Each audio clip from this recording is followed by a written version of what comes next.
The police officer broke the glasses of a black woman during an arrest, unaware that she was his superior's sister. This incident marked the beginning of a series of tumultuous events that would change their lives forever. But let's start from the very beginning. Alice Johnson stood at a bustling intersection in Metropolis, handing out flyers inviting people to a local forum on minority rights. Her confident voice drew the attention of passers-by until someone called the police, complaining about a public disturbance. A few minutes later, Officer Greg Andrews arrived on the scene. A young patrolman with a cold gaze, Greg had recently been transferred to the area and viewed it as more of a problem zone than a community of people. "Ma'am, you're not allowed to distribute these materials. You need to leave immediately," he said sharply as he approached Alice. "This is a public space, officer. I have every right to be here," she replied calmly, keeping her flyers in hand.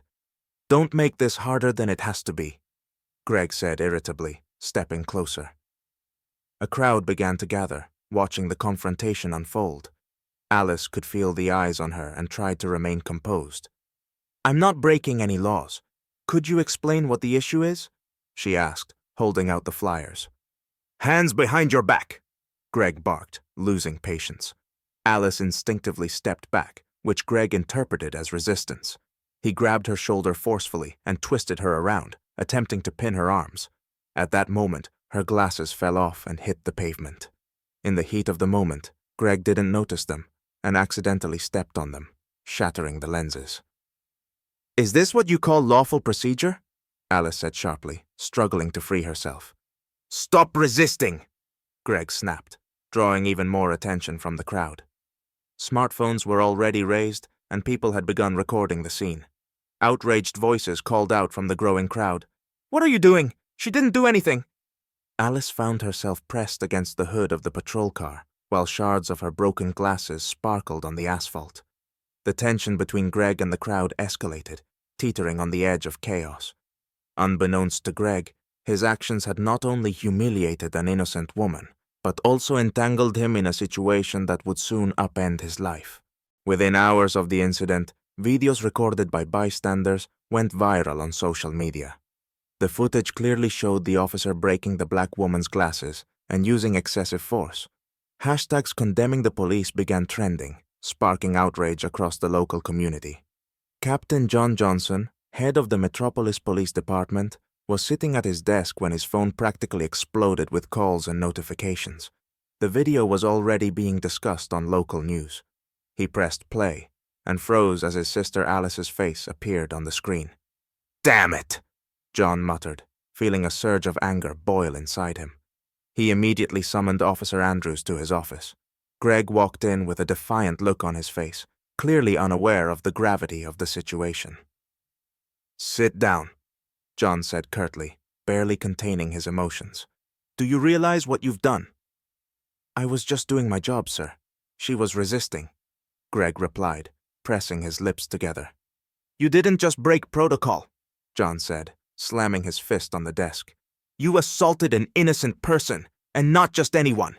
That was my sister!" Greg turned pale. The captain's words hit him like a punch to the chest. He stammered, trying to defend himself. I didn't know, sir.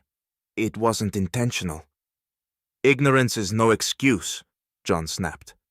"You've turned this into a political scandal. Do you even understand what's going to happen when the public demands answers?" Meanwhile, Alice had contacted lawyers and organized a press conference. Standing before dozens of cameras, she held up her broken glasses.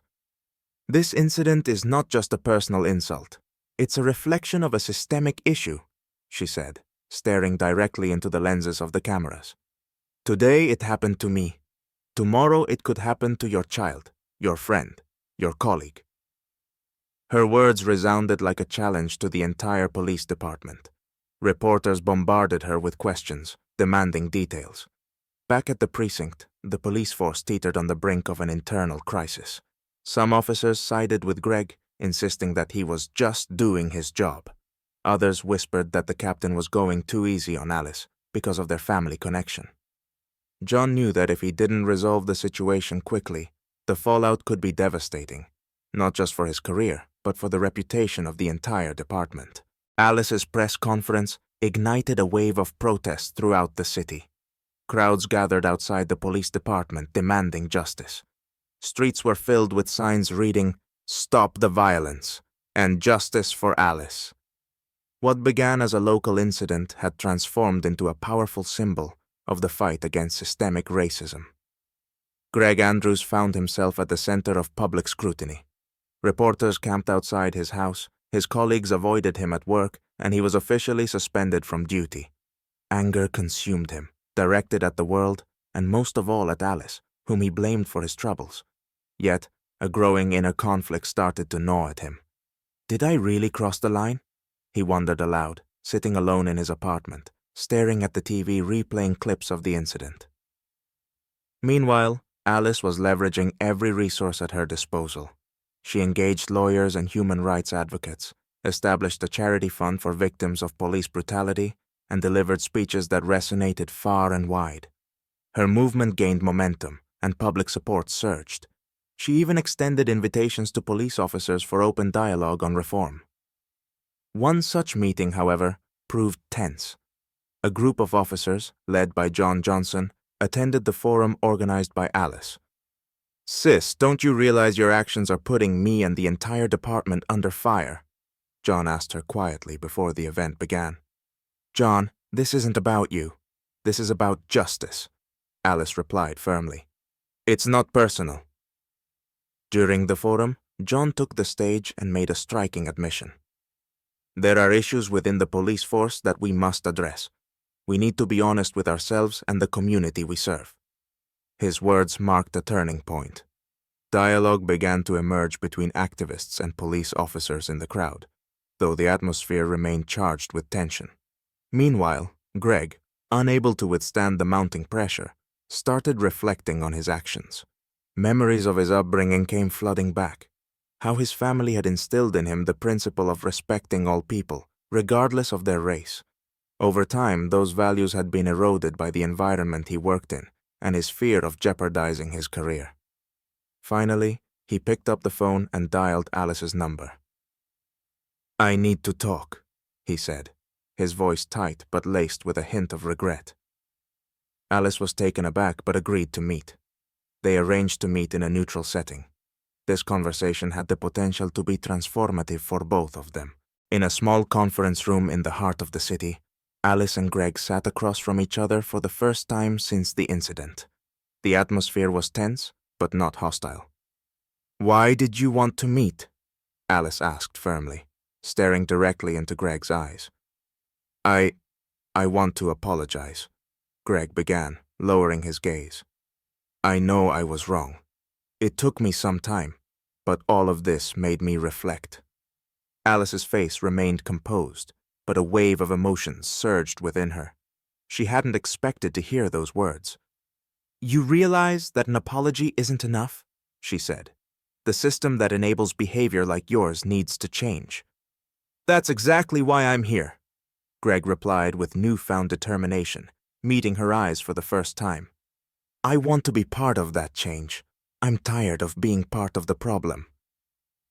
That conversation became a turning point.